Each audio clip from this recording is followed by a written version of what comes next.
sería andaluz, esto la compró de Granada, pues eso era uno de los agujeros que parecía que tenía mi abuelo en la mano. Pero le vuelvo a repetir, la casa de Coria, según usted la ha visitado, esa casa está hecha con muchísimo dinero, es una cosa que está hecha como un capricho. Cuando usted ha visitado la casa, verá que la casa concretamente está hecha así. Yo tengo dinero, quiero hacerme una casa y me hago un palacio árabe por un lado y por otro lado un cortijo. Y hago una casa de 600 metros y con 2 plantas. Y, curiosamente, para la época, con 3 cuartos de baño. Entonces, no era cierta ese recuerdo que teníamos en la familia de que mi abuelo se gastaba las cosas donde no debía. Incluso más, mi madre siempre ha celebrado su cumpleaños el día 24 de septiembre, que se supone que nació el 24 de septiembre del 35, y no, nació el 3 de octubre. Por no se hizo su partida de nacimiento, aunque aún sigo peleándome con mi madre. Pues tu abuelo mi abuela decía, digo, mi mamá, el partida de nacimiento dice el 3 de octubre, y ya la abuela diga lo que tú quieras, pero tú naciste el 3 de octubre. Pues ya está. Entonces, por eso digo que incluso algunas de las anécdotas hay que matizarlas, las que pueden haber leído, porque es que no todas son completamente ciertas. Entonces, hechas estas advertencias en relación a lo que son las fuentes y a lo que son las anécdotas, de dónde vienen, pues vamos a hablar pues de don Blas Infante Pérez de Vargas, nacido en Casares, provincia de Málaga, el día 5 de julio de 1885, hijo legítimo de don Luis Infante y Andrade y doña Ginesa Pérez de Vargas y Romo, también naturales de Casares. El ámbito, o sea, el apunte forma el rasgo más destacable de la vida de Blas Infante justamente es que está fuera de su ámbito. ¿A qué me refiero? Su familia era la familia de posibles, como se decía entonces, o familia acomodada, es decir, sus abuelos, don Blas Infante Colorado y don Ignacio Pérez de Vargas y Salas, eran propietarios allí en Casares. Era hijo de un abogado. Tener un título universitario en 1885 era cosa muy rara, cuando incluso casi la mayoría, el 90% de las personas ni siquiera sabía leer.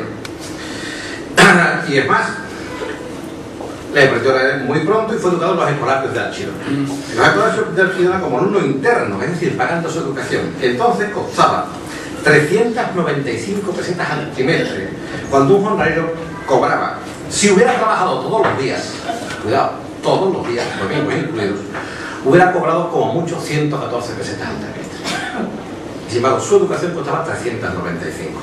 De ahí, de esa experiencia en los escolapios de Archidona, como ha contado María José, el colegio es muy curioso porque son 2 grandes edificios y una calle pasa por medio. Y encima hay un arco y hay habitaciones arriba. Hay un pasillo y después habitaciones. En una de las de arriba le tocó, concretamente con José Furés, le tocó dormir a mi abuelo, a Blas Infante. Y él veía justamente que no con un poco de carne que lo hacían, no, sino con lo que sobraba después de haber comido todos los alumnos internos, hacían una especie de sopa, la machacaban y eso se lo daban a los jornaleros que iban a pedirlo a la puerta de la quiropa.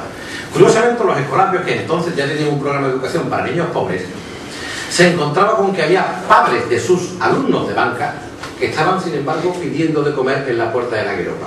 Por eso, mi idea andaluz, y conocen ustedes la frase, viene esa frase de yo tengo grabado desde mi infancia la visión sombría del jornalero, he visto pasar el hambre por las calles de mi pueblo. Justamente de ese problema social, de ver una tierra rica llena de pobres, es donde viene el compromiso de Blas Infante. Ya hablaremos más de él. Fue un brillante estudiante, fue un gran estudiante. Concretamente, en la carrera de Derecho entonces eran 4 años, él cursó 2 carreras, Filosofía y Letras y Derecho, ambas a la vez. Eran 4 años, él las hizo por libre, las hizo en 2 años y las aprobó con sobresaliente. Y a los 23 años ya era notario. Fue el notario más joven de España en su época.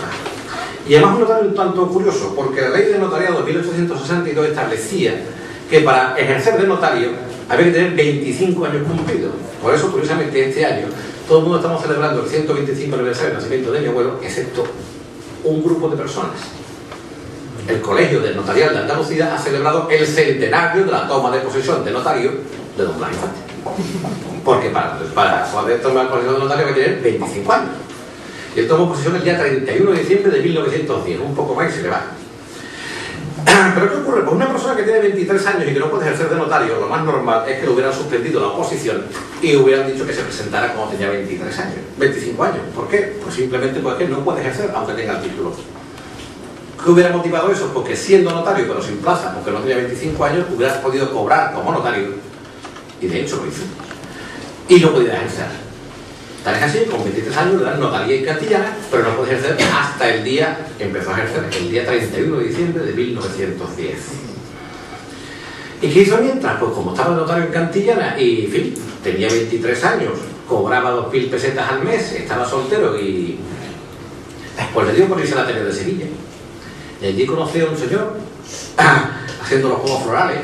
Y ese señor pues le dio por hizo una conferencia que hablaba de que Andalucía era una tierra rica, Andalucía era una tierra que tenía mucha historia, que había dado emperadores a Roma, que la parte musulmana de Al-Ándalus era algo que había provocado la aspiración del mundo, y que los andaluces somos y existimos. Eso ya parecerá una tontería, pero en aquella época no lo fue. La primera, en 1909, los Géneros Forales, cuando se habla por primera vez de que Andalucía es algo, no es la parte sur de Castilla, sino que es una entidad distinta. Y entre esa entidad de Andalucía más el problema social es como empieza a crearse la conciencia de Blas Infante.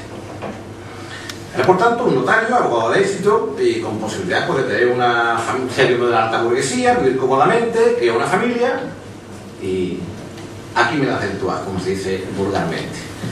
Y sin embargo, en vez de hacer todo eso, que era lo que todo el mundo creía que iba a hacer y lo que mi abuela hubiera querido siempre que hiciera, pues lleva una vida de compromiso político, trabaja por Andalucía, fundó los centros andaluces, colaboró con la revista Bética, creó la revista Andalucía, El Regionalista, la editorial, la revista Avante, dio clases, conferencias, escribió artículos, militó en varios partidos políticos, se presentó varias veces de candidato al Congreso de los Diputados, fue promotor del Centro de Estudios Históricos de Andalucía, consejero de las Casas de Sevilla, y también fue ateneísta, publicó libros y hizo estudios bastante profundos, ya los veremos, sobre idioma, arte, historia, filosofía, música, medicina.